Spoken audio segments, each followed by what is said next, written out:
একুল উকুল দুকুল যাবে, যা পেছি মোরা তাতেই হবে। এই কথাটা মানে আমি কইছি। তার আগে কই, আজকের ভিডিও কোনো দলের হয়ে লয়, কোনো দলের বিরোধিতা লয়, সাধারণ মানুষের মনের কথা কইতেছি। দেখো, আমাদের প্রধানমন্ত্রী ঘোষণা করেছে যে 1,500 টাকা লক্ষ্মী ভাণ্ডারের বদলে 3,000 টাকা অন্নপূর্ণা দেবে। তাই লেগেন সাধারণ অনেক মানুষই কইছে যে বাবারে 3,000 টাকা লোভে সরকারটা বদলি দেবো, দিয়ে যদি আর ওই 1,500 টাকাও না পায়, কারণ ওরা যদি 3,000 টাকা এসে আর না দেয়, অন্য কোন রাজ্যে দিচ্ছে তা তো আমরা জানি না। তাদেরকে একটা কথা কইতেছি যে সেই কংগ্রেস আমল থেকে যত রকমের ভাতা চালু হয়েছে, বলেন তো একটা কি বন্ধ হয়েছে? একটা আমাকে বন্ধ হয়েছে এমন দেখান কোনো ভাতা? কারণ কোনো ভাতা মানে ভাতা বলেন যাই কিছু বলেন, একবার যা নিয়ম চালু হয়ে যায় তা কখনো বন্ধ হয় না, বুঝলেন তো? তা ভাতা একটাও যখন কংগ্রেস আমল থেকে বন্ধ হয় নাই, তাই এই লক্ষ্মী ভাণ্ডারও বন্ধ হবে না, এটা সম্ভব নয়। কারণ কোনো সরকার তার ঘর থেকে কোনো মানুষকে ভাতা দেয় না। তাহলে ভাতাটা দেয় কোথা থেকে? আমাদেরই ট্যাক্সের টাকা থেকে। তা আমরা যে রাজ্যে আছি সেই রাজ্যের মুখ্যমন্ত্রীর পেটটা একটু মোটা, তাই লিগে নিজে বেশি খায়, আমাদেরকে কমটা দেয়, আমাদের 1,500 টাকা দেয়। আর যে সরকার আসতে চাইছে সেই সরকার বলছে 3,000 টাকা দেবে, মানে বেশি পরিমাণে। তাই বলছি ভাতা তো কোনো রকম বন্ধ হবে না। যদি পাল্টাতে চাইছেন পাল্টে দিতে পারেন, কারণ ভাতা যদি হাত পেতে নিতেই হয় 1,500 কেন নেবো, 3,000ই লিই কেন? কি বলেন আপনারা, বলেন? তো ভিডিওটা আমরা একটু পজ করি। তো আপনারা চাইলে সরকার বদলে যেতে পারেন, কিন্তু কোনো প্ল্যান বা কোনো কিছু যদি পাস হয়, সেটা একবার চলতে শুরু হলে সেটা কখনো বন্ধ হওয়া সম্ভব নয়। তো সেই ক্ষেত্রে আপনারা সরকার চাইলে বদলাতে পারেন, বদলিয়ে দেখতে পারেন যে কি আপনাদের পরবর্তী সরকার এসে কি সুবিধা দিচ্ছে। এবার আসুন আপনার কমেন্টগুলো আমরা পড়ে নিই।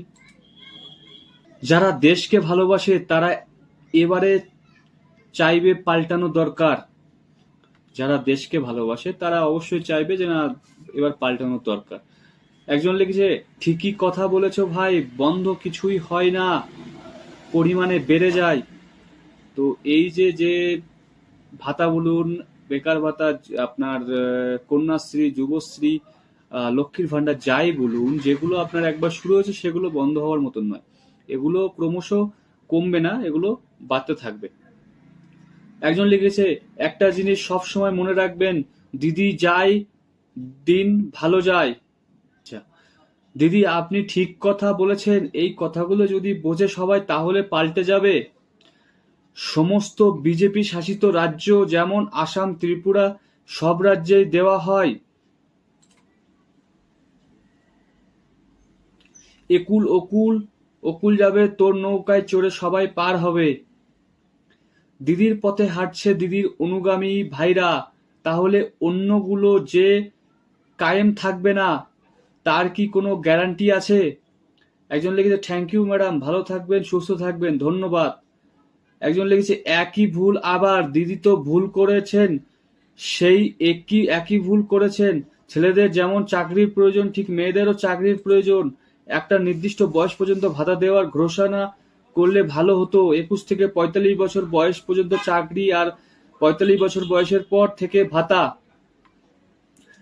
তুমি খুব দুষ্টামি করো আমাদের সঙ্গে, তোমার দুষ্টামিতে বেশ মজা থাকে, চালিয়ে যাও বোন। ঠিক ঠিক দিদি, ভাতা যদি নিতেই হয় তাহলে 3,000 টাকায় নেব। ভাতা বন্ধ হয় না, শুধু নাম পরিবর্তন হয় আর পরিমাণ বাড়ে। একদমই ঠিক দিদি, আমার মনে হয় আপনার হাজবেন্ডের চাকরি গেছে না স্কুল টিচারের, তাই এত কথা বলেছেন। তাই বিজেপি সরকার এ এখনো করছে ঘেউ, একে টিকিট দেরে কেউ। কিভাবে লেগ পুল করছে। বাহ দিদি বাহ, খুব ভালো, ঠিক কথা, রাইট রাইট অ্যান্ড রাইট, একদম ঠিক কথা বলেছেন। তো এরকম দেখতে পাবেন অসংখ্য বহু কমেন্ট আপনারা এই ভিডিওর মাধ্যমে দেখতে পাচ্ছেন। তো এরকমই ভিডিও পেতে চ্যানেলটিকে অবশ্যই সাবস্ক্রাইব করুন, পাশে থাকা বেল নোটিফিকেশনটা অলে রেখে দিন। আমি আপনাদের সাথে আবারও দেখা করছি এরকমই একটা ভিডিও নিয়ে। তো ততক্ষণে আপনারা সুস্থ থাকুন, সাবধানে থাকুন, আর নিজের যে লক্ষ্যে আপনারা স্থির সেই লক্ষ্য আপনারা অবশ্যই বজায় করুন।